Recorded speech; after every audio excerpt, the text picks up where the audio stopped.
오늘도 새벽을 깨워 이 기도의 자리에 나오신 성도님들을 주님의 이름으로 사랑하고 축복합니다. 기도하겠습니다. 살아계신 하나님 참 감사합니다. 오늘 하루도 우리에게 새 생명을 주셔서 이 하루도 깨워주시니 감사합니다. 새로 하는 이 하루 우리의 뜻이 아니라 하나님의 뜻을 찾기 원하며 그 뜻에 온전히 순복하는 사랑하는 모든 대한가족들 되게 도와주시옵소서.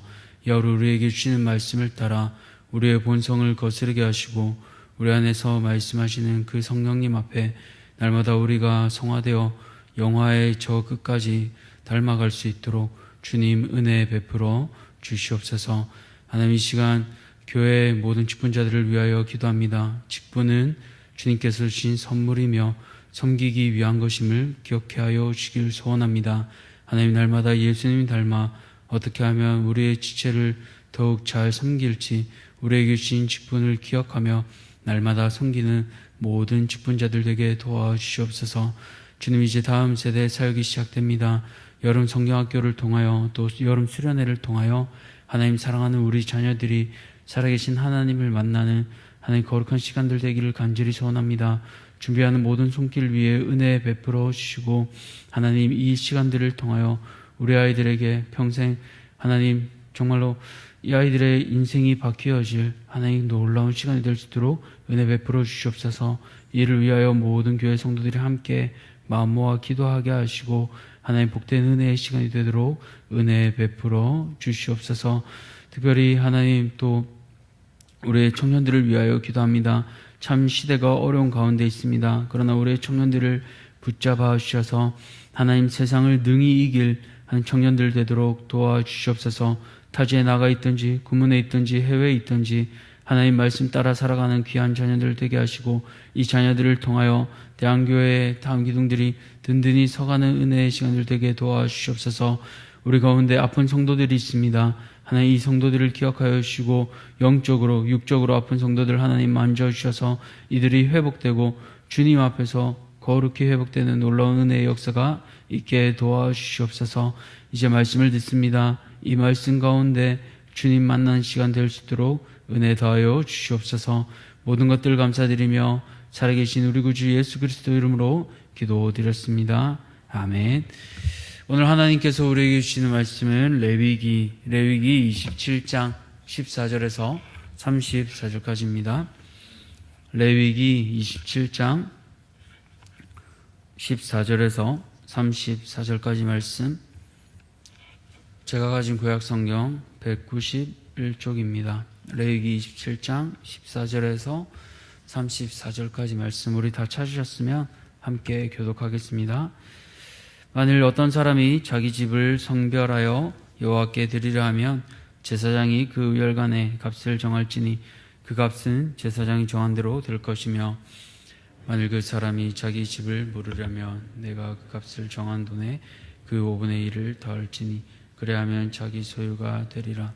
만일 어떤 사람이 자기 기업된 밭 얼마를 성별하여 여호와께 드리려 하면 마지기 수대로 내가 값을 정하되 보리 한 호멜 지게에는 은 50세겔로 계산할지며 만일 그가 그 밭을 희년부터 성별하여 드렸으면 그 값을 내가 정한 대로 할 것이요 만일 그 밭을 희년 후에 성별하여 드렸으면 제사장이 다음 희년까지 남은 연수를 따라 그 값을 계산하고 정한 값에서 그 값에 상당하게 감할 것이며 만일 밭을 성별하여 드린 자가 그것을 물으려면 내가 값을 정한 돈에 그 5분의 1을 더할지니 그래야면 그것이 자기 소유가 될 것이요 만일 그가 그 밭을 무르지 아니하려거나 타인에게 팔았으면 다시는 무르지 못하고 2년이 되어서 그 밭이 돌아오게 될 때에는 여호와께 바친 성물이 되어 영영이 드린 땅과 같이 제사장의 기업이 될 것이며 만일 사람에게 샀고 자기 기업이 아닌 밭을 여호와께 성별하여 드렸으면 너는 값을 정하고 제사장은 그를 위하여 희년까지 계산하고 그는 내가 값을 정한 돈을 그날에 여호와께 드려 성물로 삼을지며 그가 판 밭은 희년에 그 판 사람 곧 그 땅의 원주인에게로 되돌아 갈지니라. 또 내가 정한 모든 값은 성소의 세겔로 하되 20게라를 한 세겔로 할지니라. 오직 가축 중에 처음 난 것은 여호와께 드릴 첫 것이라. 소나 양은 여호와의 것이니 누구든지 그것으로는 성별하여 드리지 못할 것이며 만일 부정한 짐승이면 내가 정한 값에 그 5분의 1을 더하여 물을 것이요 만일 물으지 아니하려면 내가 정한 값대로 팔지니라.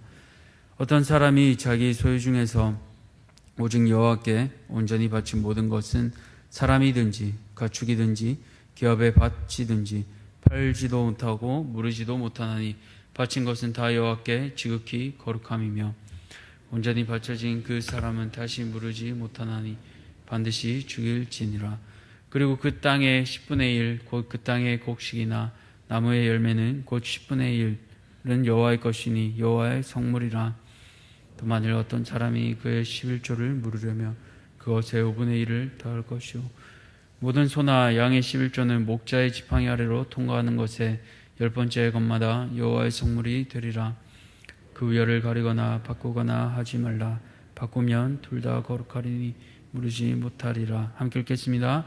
이것은 여호와께서 시내산에서 이스라엘 자손을 위하여 모세에게 명령하신 계명이니라. 아멘. 오늘 거룩은 드림으로 완성됩니다. 거룩은 드림으로 완성됩니다 라는 제목으로 말씀을 함께 나누겠습니다. 레위기의 마지막 장을 함께 보고 있습니다. 레위기의 핵심은 잘 아신 대로 거룩함입니다. 하나님께서 말씀하시기를 내가 거룩하니 너희도 거룩하라고 말씀하셨습니다. 그리하여 처음부터 제사 지내는 그 방법들을 배웠고 또 음식을 구별하여 먹는 것들을 배웠고 또 해야 할 것, 하지 말아야 할 것들을 배웠습니다. 그리고 그 마지막인 오늘 27장에서 하나님께 드리는 봉헌으로 마지막을 끝내고 있습니다. 그렇게 이 27장은 하나님께 온전히 드리는 것으로 마무리되고 있습니다. 그렇게 거룩은 드림을 통해 완성됨을 알 수 있습니다. 오늘 온전한 드림을 이해함으로써 우리의 삶에서 거룩을 완성하시기를 소원해 봅니다. 그렇다면 이 드림 어떻게 드려야 할까요? 첫 번째로는 온전히 이행해야 합니다. 오늘 14절에서 마지막 34절까지 집과 밭 또 처음 난 것 11조에 관한 이야기를 하고 있는데요. 오늘 이 본문에서 가장 많이 반복되는 그 단어들을 두 가지 찾아본다면 바로 드리다와 무르다입니다. 각각 10번씩 나오는데요.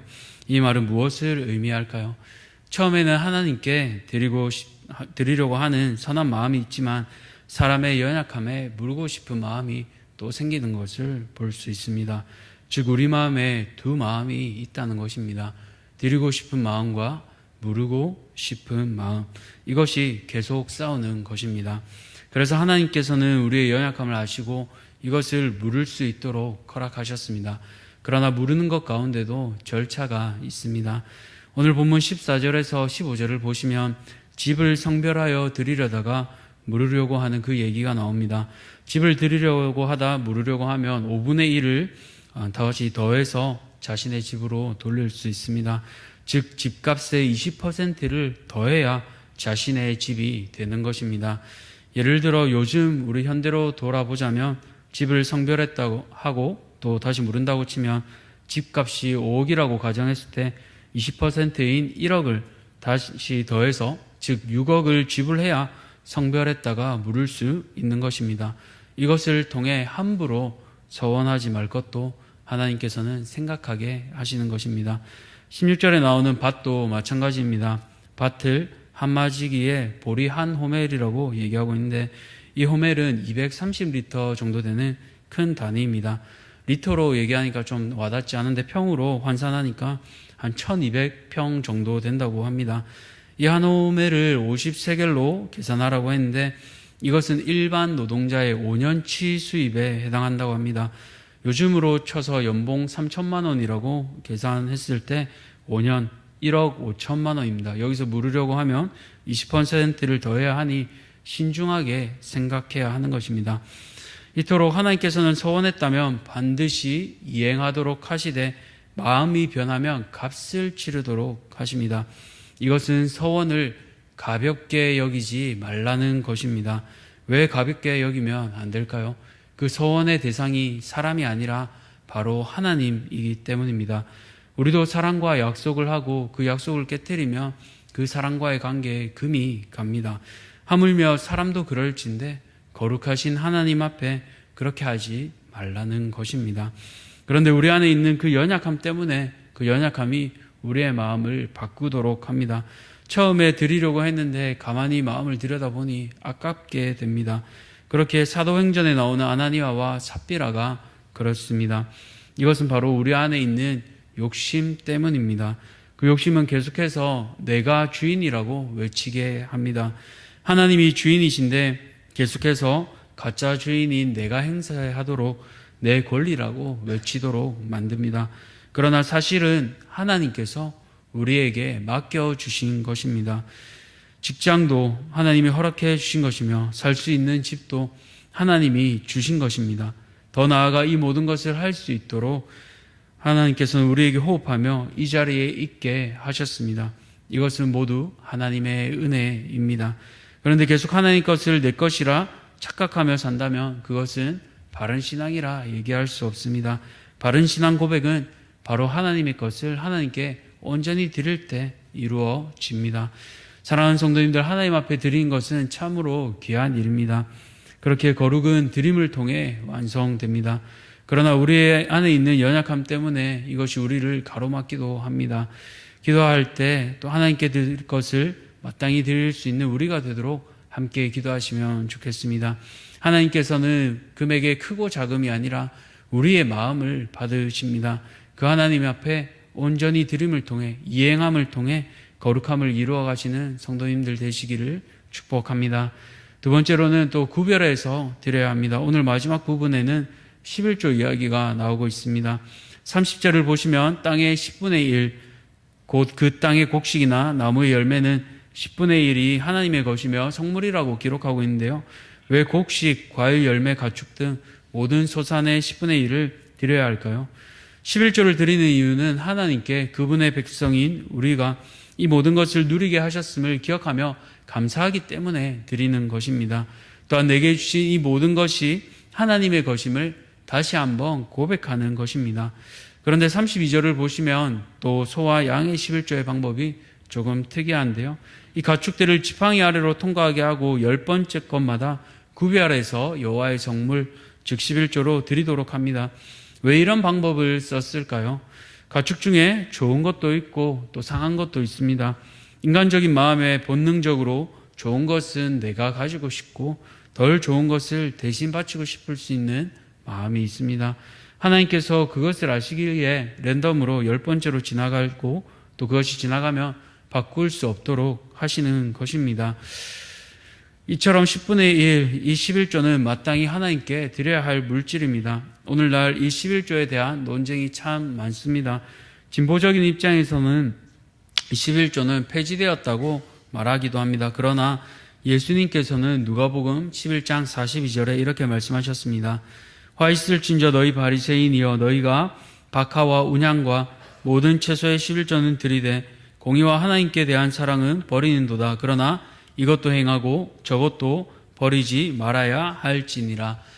이것이 무슨 뜻입니까? 당시 바리새인들은 철저하게 11조를 드렸습니다. 그러나 그 안에는 자기의 의만 있었지 공의와 하나님에 대한 사랑은 없었고 외식뿐이었습니다. 그렇게 예수님께서는 11조를 하지 말라는 말이 아니라 11조를 하되 공의와 하나님께 대한 사랑도 같이 회복해서 드리라고 하는 그 말씀을 하시는 것입니다. 11조는 최소한입니다. 돈에 대한 태도는 그 사람의 인격과 신앙을 나타냅니다. 초신자들도 오래 믿음 생활을 하셔도 이 11조를 넘어가지 못하면 결코 그 신앙이 자라나지 못합니다. 목회자가 돈 얘기를 해서 결코 좋을 것은 없습니다. 11조 얘기를 하면 그렇게 마음이 편하지는 않습니다. 그런데 이 11조를 얘기하는 것은 사랑하는 성도님들이 믿음 안에서 더 자라나기 원하기 때문입니다. 11조는 또 다른 말로 표현해서 안전벨트입니다. 신앙생활을 할 때 최소한의 안전장치입니다. 11조를 해야 사고가 안 난다 이런 뜻이 아니라 오해 없으시기 바랍니다. 11조라는 이 안전벨트를 매야 합니다. 신앙생활을 차로 비유하자면 말씀이라는 운전대를 통해 우리의 방향을 맡기고 기도라는 악셀을 밟고 힘을 얻어 앞으로 나아가고 또 돈을 나의 것으로 여기지 않기 위해 물질의 안전벨트인 이 11조를 매야 하는 것입니다. 11조를 내는 이 훈련을 함으로 10분의 9도 내 것이 아니라 하나님 나라를 위해 어떻게 사용할지 훈련할 수 있는 것입니다. 김동호 목사님은 또 11조에 대해 이렇게 말씀하셨습니다. 돈에 대한 욕심을 제어할 수 있으면 그 밖에 다른 욕심들은 비교적 쉽게 제어할 수 있다. 나는 하나님의 군사로서 욕심과 싸워 하나님 나라를 쟁취하려고 하는 사람은 누구나 이 훈련을 통과하여야 한다고 생각한다. 그것이 바로 11조 훈련이다. 사랑하는 성도님들, 혹시나 이 말씀을 통해 또 오늘 이 영상을 통해 11조를 아직 하고 계시지 않는다면 오늘 꼭 도전을 해보시기 바랍니다. 분명히 훈련하는 것이 쉽지는 않습니다. 그러나 훈련을 마치고 나면 하나님께서는 분명히 하나님의 사람으로 살아갈 때 필요한 것을 모두 더해 주십니다. 개인적으로 11조를 해오면서 한 번도 하나님께서 밥을 굶기거나 한 번도 궁핍하게 하신 적이 없음을 경험했습니다. 하나님께서는 인색하게 뺏어가시는 하나님이 아니라 오히려 더 넉넉하게 채우시는 좋으신 아버지 하나님이십니다. 그렇기에 내가 주신 것을 구별하며 하나님 앞에 드리는 이 귀한 11조 훈련을 꼭 해보시기 바랍니다. 이미 하고 계시는 분들은 혹시나 우리의 마음이 습관적으로 하고 있지 않은지 돌아보시며 하나님 앞에 우리의 마음을 다시 한번 정립하시기를 부탁드립니다. 말씀을 맺겠습니다. 거룩은 온전한 드림을 통해 완성됩니다. 거룩하신 하나님, 우리를 사랑하시는 하나님, 그 앞에 드릴 것을 온전히 드리시기 바랍니다. 가장 기초적인 11조 훈련을 통해 하나님의 군사로 거듭나시기를 바랍니다. 하나님께서는 결코 우리를 굶기시지 않습니다. 이 훈련을 통해 오히려 우리가 자라나기를 원하십니다. 그 완전하신 하나님 앞에 믿음으로 오늘도 우리 자신을 온전히 내어드리는 거룩한 성도님들 되시기를 축복합니다. 기도하겠습니다. 살아계신 하나님, 감사합니다. 하나님 앞에 드림을 통하여 온전한 거룩을 또 이루어가기를 소원합니다. 레위기 전체를 돌아보았을 때 하나님께서 거룩하라고 하신 그 말씀은 멀리 떨어져 있는 것이 아니라 바로 우리의 행함을 통해 하나님 앞에 거룩을 훈련하는 것임을 기억합니다. 하나님, 오늘 이 말씀을 듣고 우리 안에 또 하나님께서 기억나게 하시고 생각나게 하시는 것이 있다면 하나님 그 말씀 앞에 온전히 순복하게 하시고 믿음의 훈련들을 계속하여 하나님께서 허락하신 그 장성한 분량까지 자라나는 거룩한 대한가족들 모두 되게 도와주시옵소서. 이 거룩한 훈련을 통하여 하나님 10분의 1뿐만 아니라 10분의 9도 하나님 앞에 온전히 드릴 수 있는 사랑하는 우리 모든 성도들 되게 도와주시옵소서. 이 모든 것들을 감사드리며 살아계신 거룩하신 우리 구주 예수 그리스도 이름으로 기도드렸습니다. 아멘. 하늘에 계신 우리 아버지여, 이름이 거룩히 여김을 받으시오며 나라가 임하시오며 뜻이 하늘에서 이루어진 것 같이 땅에서도 이루어지이다. 오늘 우리에게 일용할 양식을 주셨고 우리가 우리에게 죄 지은 자를 사하여 준 것 같이 우리 죄를 사하여 주셨고 우리를 시험에 들게 하지 마시옵고 다만 악에서 구하시옵소서. 나라와 권세와 영광이 아버지께 영원히 있사옵나이다. 아멘. 오늘은 하나로 교회 문혜룡 목사님을 위해 기도하겠습니다. 첫 번째로 상담 사역을 통해 많은 영혼을 섬길 수 있도록, 또 다음 세대가 사랑과 은혜로 회복되어 거룩한 세대로 설 수 있도록, 마지막으로 온라인 중독에 빠진 아이들을 더욱 잘 섬겨 회복의 길로 이끌 수 있도록 기도해 주시기 바랍니다. 첫 번째로 상담 사역을 위해, 또 다음 세대를 위해, 또 마지막으로 온라인 중독에 빠진 청소년들을 위해 문혜룡 목사님을 위해 또 함께 기도의 자리로 나아가겠습니다.